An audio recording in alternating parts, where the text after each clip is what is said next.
for all of you that don't know me, my name's Catherine Lyne-Pugh, and I'm the Account Director for the Roads Academy at Coventry University. Wanted to welcome you all here today and hope that you're all safe and well. And this is the first session that we've ever completed live, so hopefully all of the technology will stand up and we'll be okay.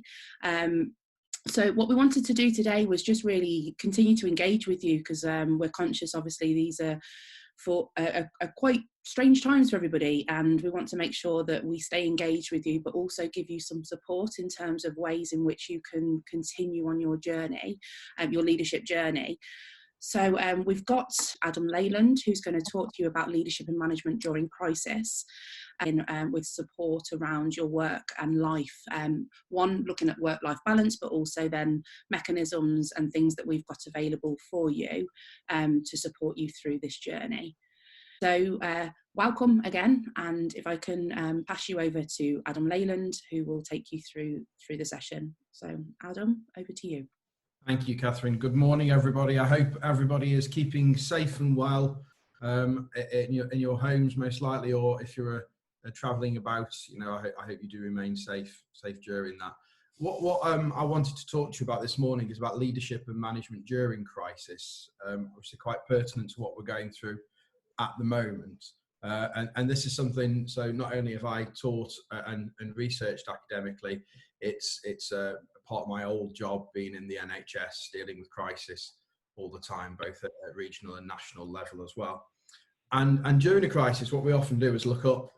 We look for these leaders, these heroes, these type of people that are there to show what can be done, and we all look up, regardless of our positions. We're always looking up to the next level to try and understand what's going on and try and understand what we can do and how we're going to tackle this crisis. And this is a form of heroic leadership, really, which comes into play during crisis, and we go into a very command and control orientated way of working. But crisis is nothing new. We do have crisis all the time.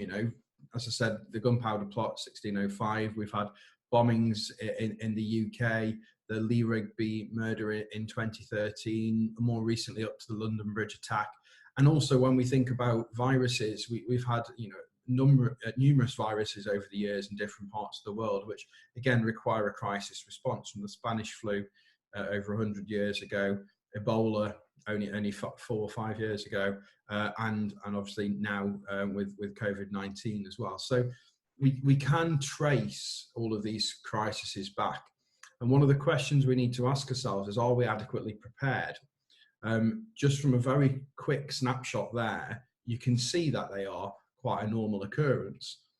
But how do we cope when there are multiple crises in one go?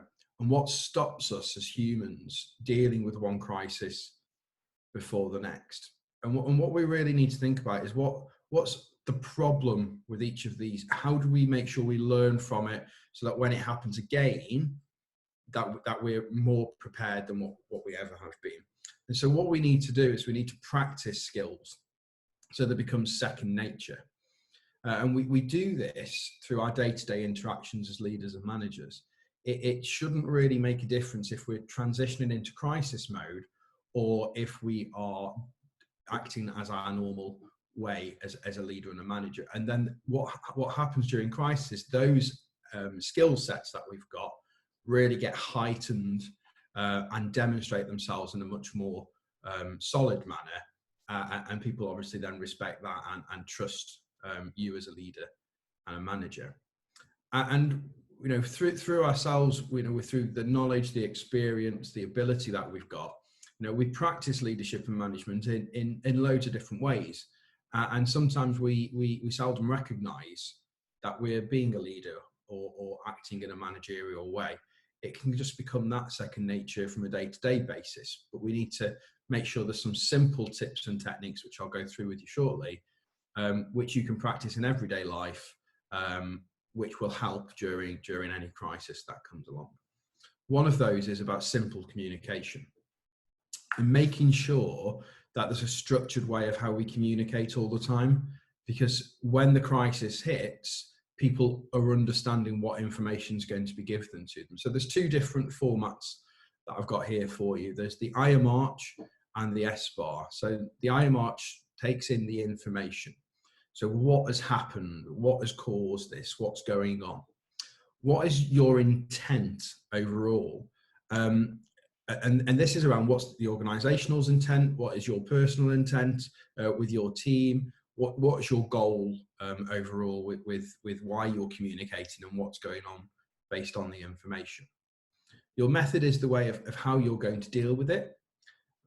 So what elements are you putting in to make sure that you're dealing with the information and that method meets the intent that you've set. Your administration is just that. It's how are you making sure that all of the decisions are logged that you're making, how are you administering all of the information, and how do people access that and how do people input into that as well. Risk assessment is really important. So it's not only important to do a risk assessment in a dynamic way, but it's also really important to demonstrate and to articulate what risk assessment has already taken place. It's just so people are aware what they can do, what they can't do. And a good example that we see in the media quite a lot around the COVID-19 is about PPE. So the risk assessments have been done previously. It's adapting as new information comes to light, but there is a risk assessment in place, and people are really clear on what PPE they can use, what they should use, and where it should be used as well. And so it's really important that people understand that. Otherwise, we end up in situations like we have done over the last couple of weeks, where there's misinformation, fake news going around, and people aren't. But people are overestimating what they need. So being clear with that risk assessment communication is important. The C stands for communication itself. Now this is about how people are communicating. Is this through radio? Is it through telephone? Is it email? It's just being really clear with the lines of communication that are available and what you do if that fails. So with the COVID-19, obviously, as many people working from home, it's pushed bandwidth on broadband. It's tested people's ability from a technological point of view. But what do you do if that fails? How are you going to communicate? If all of a sudden email crashed on your servers, what is that method of communication? Is it telephone? Is it WhatsApp? Is it Messenger? Or is it some other way that you've got? And it's been really clear so people know what to do. The last thing you need during a crisis is one person waiting for a message to come through on Messenger, and you're actually communicating through WhatsApp. And so it's been really clear on those things. And then we add in, from an emergency civil contingencies point of view, we always add in human rights. And this is to remind people that everybody has a right to be treated in a priority order. Everybody has the right to life. And everybody has the right to privacy and home life as well. And it's recognising that during crisis, that when we are working from home, it's not just a matter of you're constantly available. We need to make sure that we look after ourselves as much as possible. So some key tips I'd like to share with you about dealing with a crisis as a leader and a manager is, firstly, seek that credible information.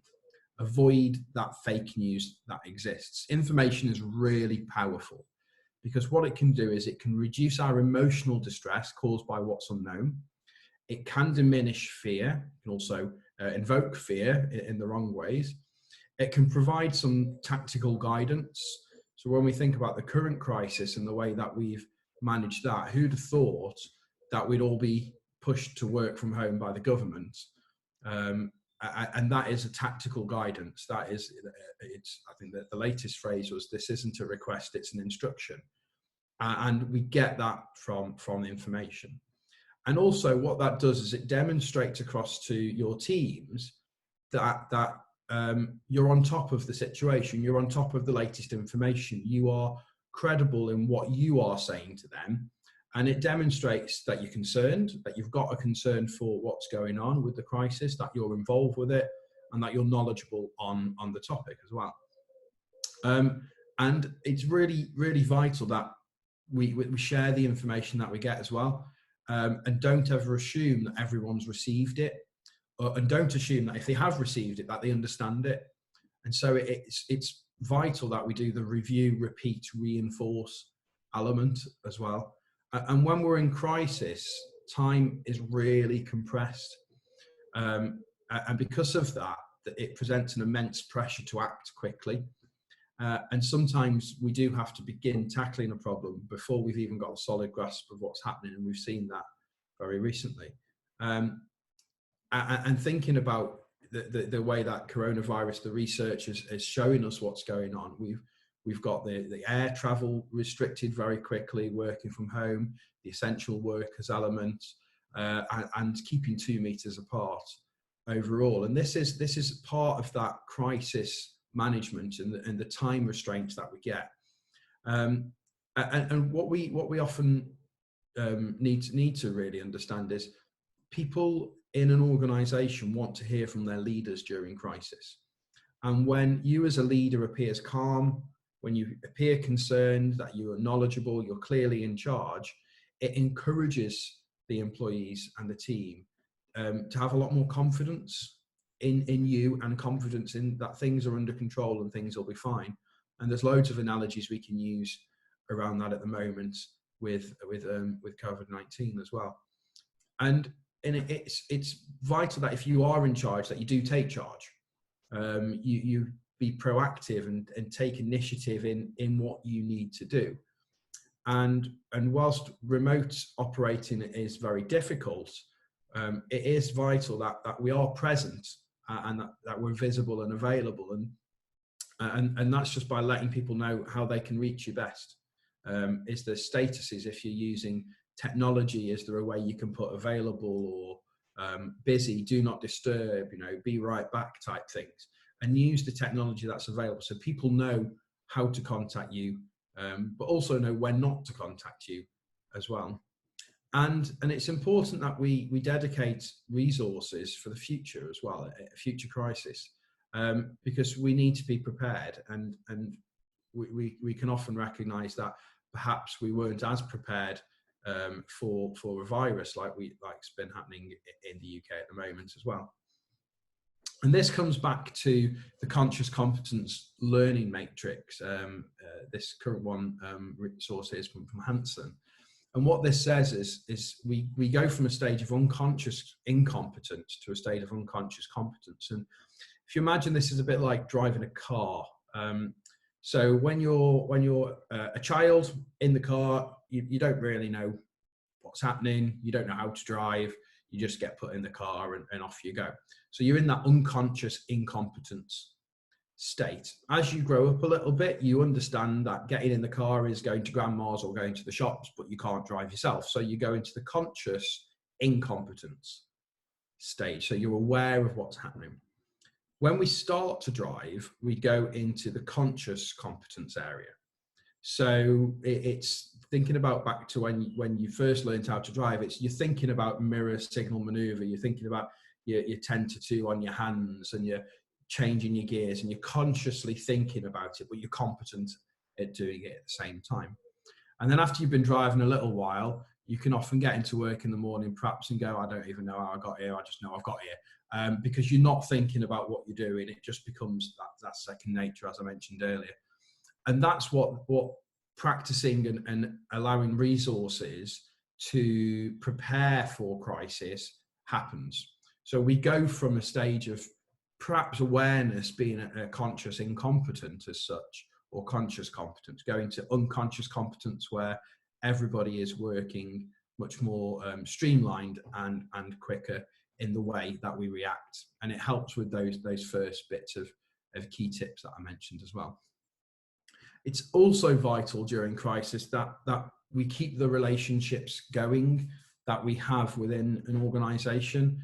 And as a leader, it's important that you face your emotions and others' emotions as well. And this helps with resilience, not only individually, but as a group. It helps people feel safe. And when things go back to normal, or what the new normal will look like, it just allows people that opportunity to be themselves. And we know through research that when people have an imbalanced emotional state, they don't process things well, and they can struggle. And so, it's important to do anything you can as a leader to reduce the emotional stress on people whilst they're doing their job as well. We have to show respect. It's one of the fundamental elements of being a leader and a manager. But this is more about treating people with sincere consideration and genuine concern.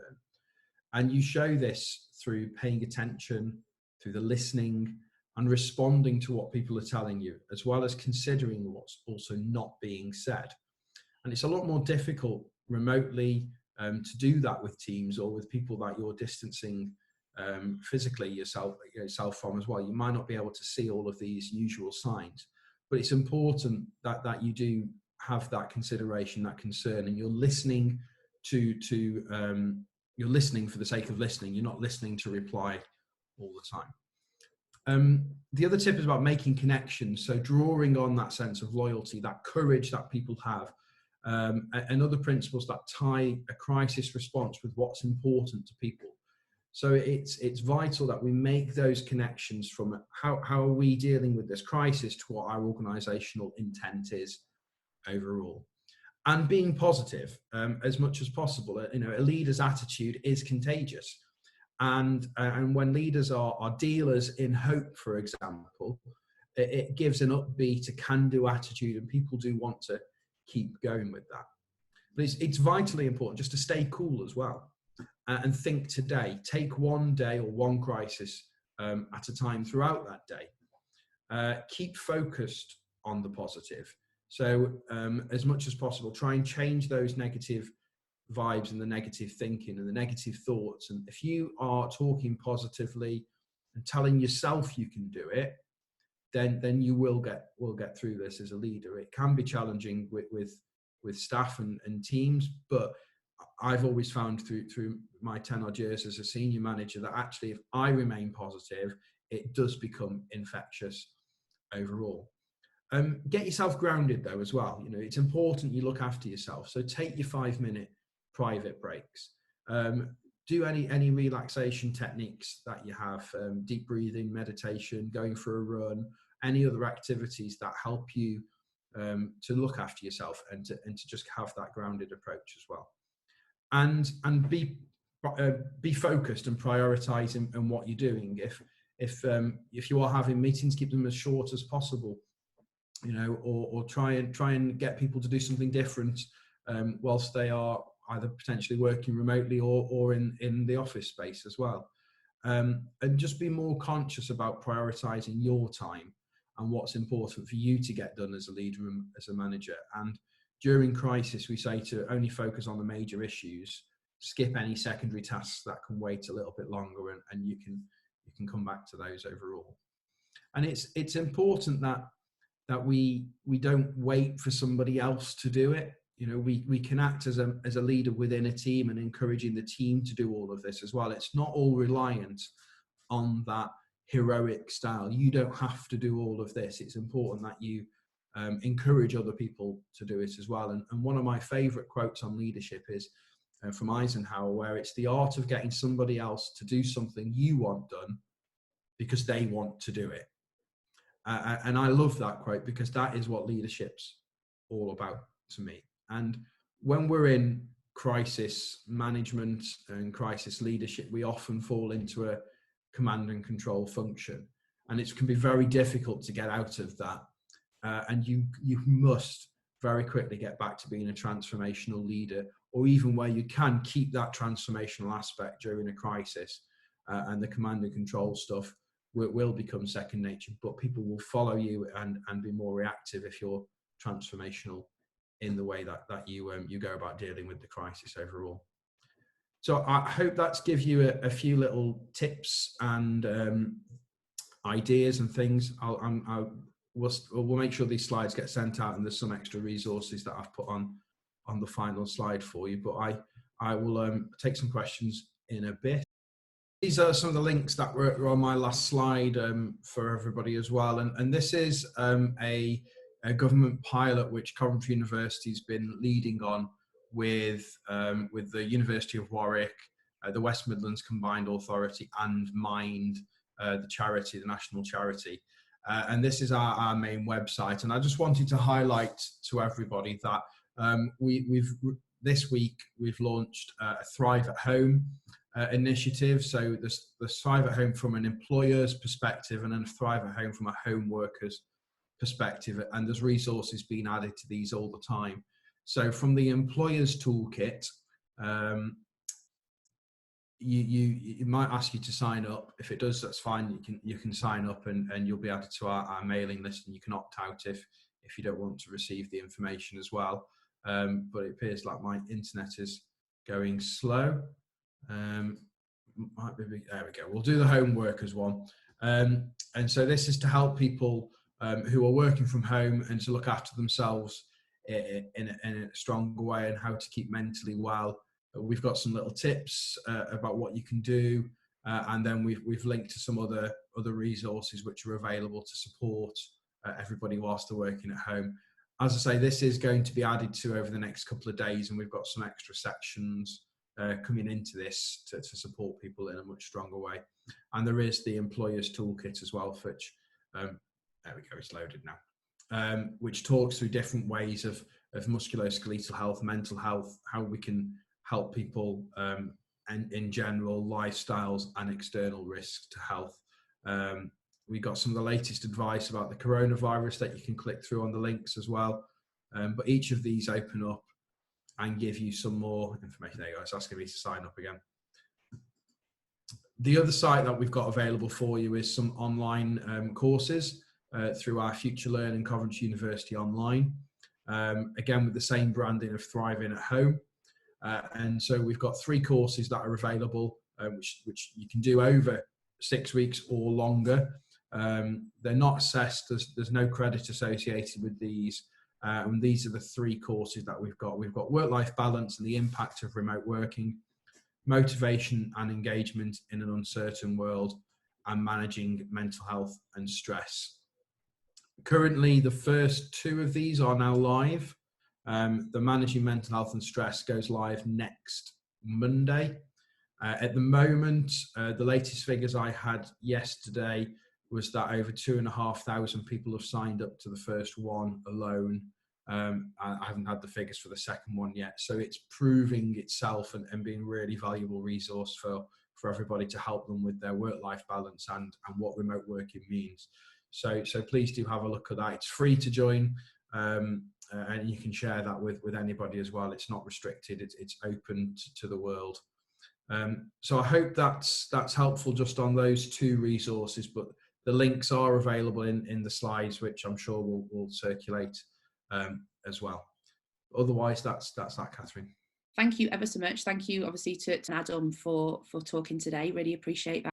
And I think there were some really useful tools there to support us going forward. And I hope that you can take them and use them. I wanted to just say again, I hope that you all stay safe and well. And, we are here to support you. There's the dedicated email address, telephone number, which is still manned. We're still here. So please do get in contact if you need anything. And I hope to see you all soon. Take care and thank you for your time.